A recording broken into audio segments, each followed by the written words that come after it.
और बहुत short notice में आप लोग यहाँ पर आ गए, तो आज का मकसद सिर्फ यही है कि जो कुछ दिनों से हमारा राजनीतिक कार्यक्रम चल रहा था, महागठबंधन में रह करके हम जब समन्वय समिति की बात किया, कोऑर्डिनेशन कमेटी की बात किया और उसमें 3-4 महीना राजद को दिया, फिर 2-3 महीना कांग्रेस को भी दिया। उनका आश्वासन था कि हम लोग सब ठीक कर लेंगे। लेकिन ये कहना चाहते हैं हम कि बचपन से ही सिद्धांत पर चलने का हम मन बनाया है और उसी के अनुसार हम चलते रहे हैं।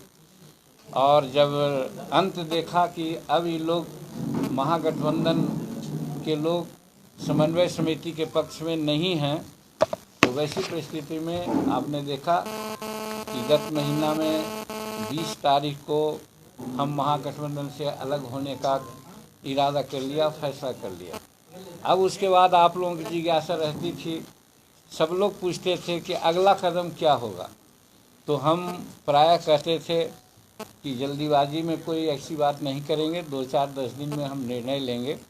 और आपने देखा कि ऐसे तो हम 3 तारीख को बोले थे कि 3 तारीख को कुछ करेंगे, लेकिन आज हम बाहर से आए हैं, 2-3 दिन के अपना क्षेत्र और अगल बगल के लोगों के जो मर्डर हुआ है, कुछ और वारदातें हुई है, उसके बाद तो लगा आज की जो जल्दीबाजी में तो नहीं, लेकिन जो अच्छा काम होता है जितना शीघ्र हो जाए, इसी सिलसिले में आज आप लोगों को आमंत्रण दिया है।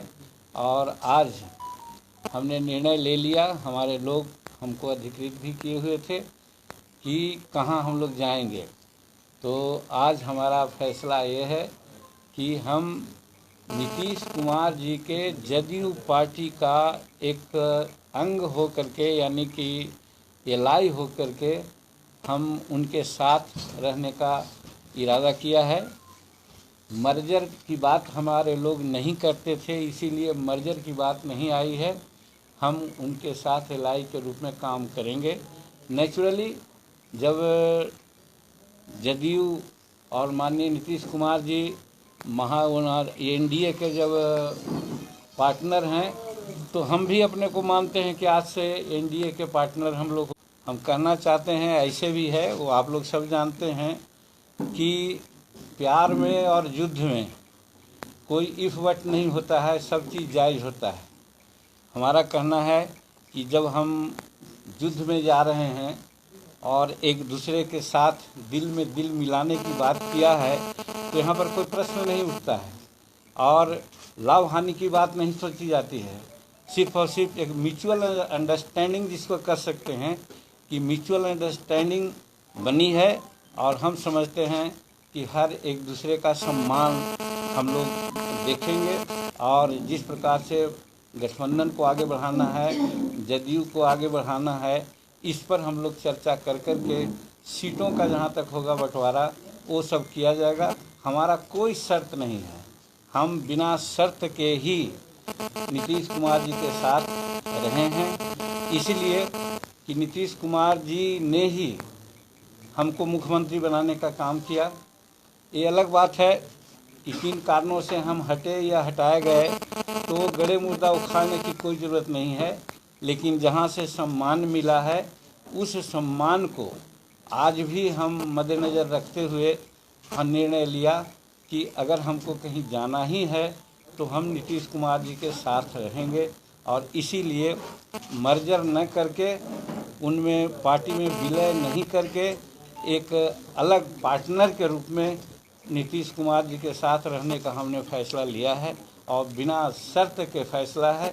यही आज आप लोगों से हम होगा, उसको मान्य करके जिस गठबंधन के साथ हम लोग आज फैसला ले रहे हैं, नीतीश कुमार जी के साथ और एनडीए के साथ, उसको जिताने के लिए हमारे सभी कार्यकर्ता समस्त बिहार में प्राणपण से लगेंगे और राज्य हित में बिहार में एनडीए की सरकार बने, इसके लिए हम लोग एड़ी चोटी का पसीना एक करेंगे। यही कहने के लिए आज हम आप लोगों को बुलाए।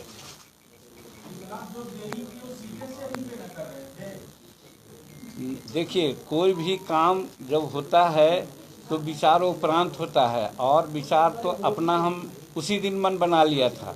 लेकिन हमारे के यहाँ जमहूरियत है, डेमोक्रेसी है। हम कार्यकर्ताओं का मन को टटोला, नेताओं का मन को टटोला, टटोलते टटोलते समझिए कि हम लोग का अमृत का घूंट होगा वो।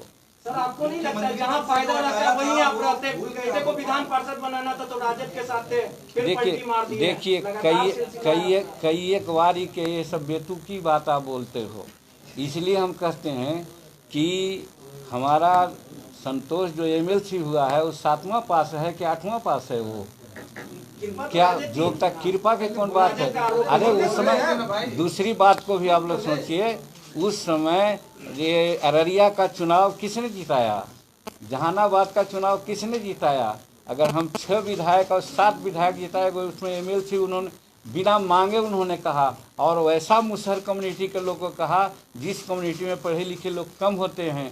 संतोष एमए है, पीएचडी है, नेट है, प्रोफेसर है, इसके बाद उसका चयन कोई दया की बात नहीं है, वो डिजर्व करता है। और लालू जी उस समय अपना ये में गर्ज में हमसे नहीं है, बसंती जी बैठे हुए हैं, ही दानी जी बैठे हुए हैं, टाइम विदाउट नंबर कि भाई किसी तरह से जीतन मांझी को लाइए, जीतन मांझी को लाइए। और ठीक है, हम तो थे एनडीए में ही, हर तरह से प्रतिष्ठा थी।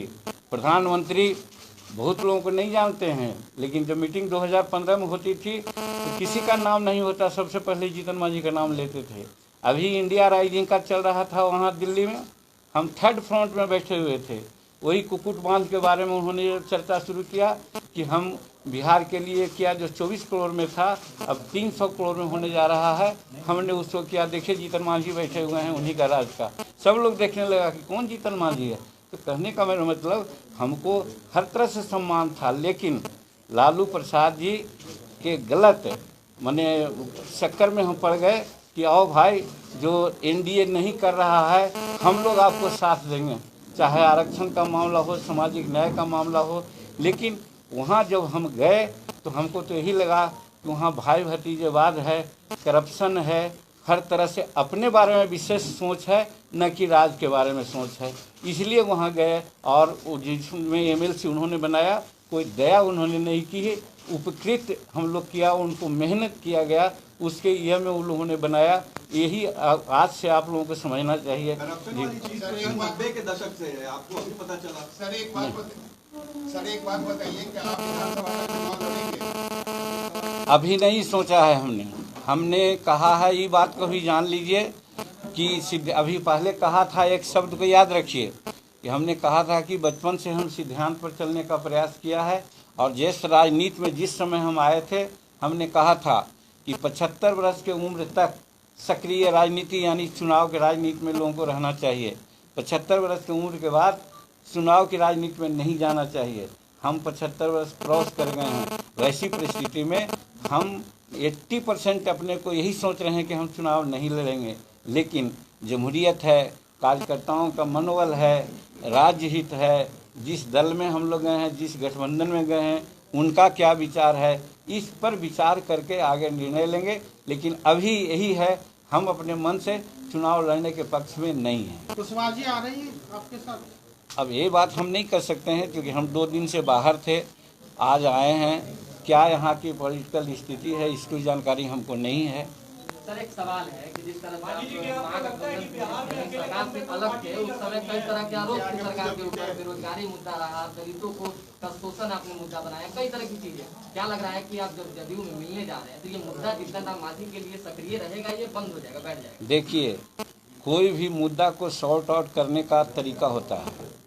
जब बाहर रहता है आदमी तो बोल करके भड़ास निकालता है, लेकिन जब साथ होता है तो मिलजुल करके विचारों उपरांत अगर कहीं कोई कमी है उसको दूर करने का प्रयास करता है।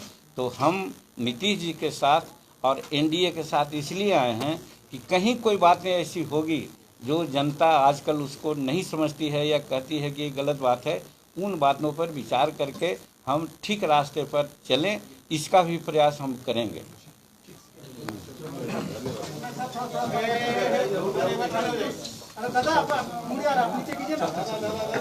क्या चल रहा है? ठीक है, बहुत बहुत धन्यवाद।